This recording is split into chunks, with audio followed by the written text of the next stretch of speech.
Greetings, YouTube. Lately I've been looking at a blog called Not Always Right. I'll see if I can remember to put a link in the little area down there. It deals with horror stories of people that work in the retail and service industries. People complaining about customers. And the stories are often amusing and sometimes downright funny. Now, I've never worked in either of these fields really, but I have been a consumer many times, and I've witnessed some of these things, and I'm not too proud to say I may have personally been involved with some of these stupid things. So I kind of enjoy it in a second-hand manner.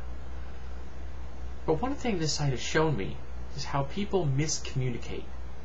How two people can be in the same place at the same time and be experiencing two completely separate realities. I'm going to give you an example.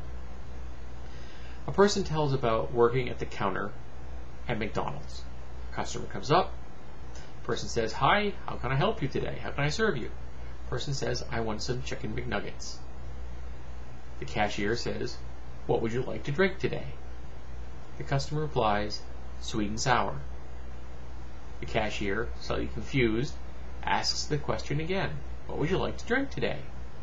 And the customer replies, "Sweet and sour." Thoroughly confused at this point, the cashier replies, "No, what do you want to drink today?"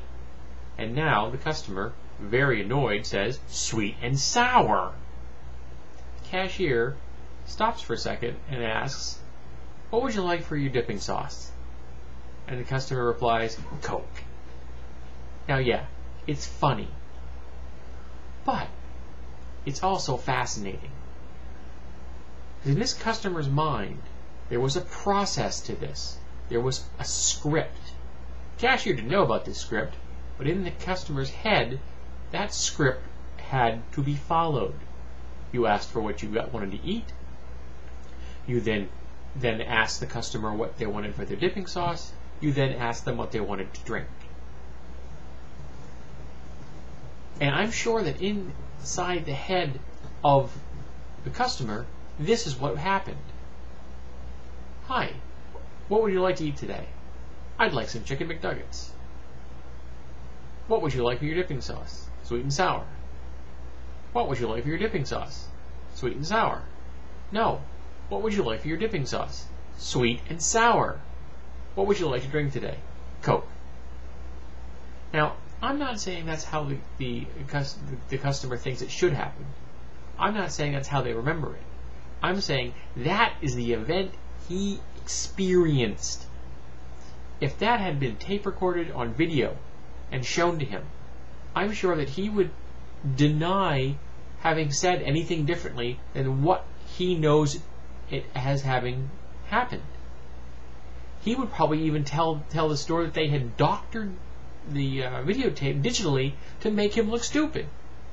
Because in his reality, he did the right thing. Now, why do I believe the cashier? Because the cashier's emotional investment in this process was zero. He's going to wait on hundreds of people in a single day, while the customer's involvement, obviously, was a lot higher. So, I want you to imagine for a second that two people are having a conversation where they're both emotionally invested in something. And it's a very hot button issue. It's abortion. It's same-sex marriage. It's liberals versus conservatives. What I'm trying to say is I think that there are times when people can be in the same place at the same time and they're experiencing two different realities. I don't know if they're equally valid, but I do know that how you bring your perceptions to the table, how you tailor them, how you consider them, how you practice them before you ever get there. Either practice them because you've done them many times or you've rehearsed them in your head. How you do that, why you do that, affects the outcome of the interaction between two people. This time it was just somebody screwing up an order at a fast food joint. But it could be something much more important. It could be something earth-shatteringly important. It could be something that could affect the rest of your life. I think it's important to make sure that you are aware of what you do why you do it, and how you do it.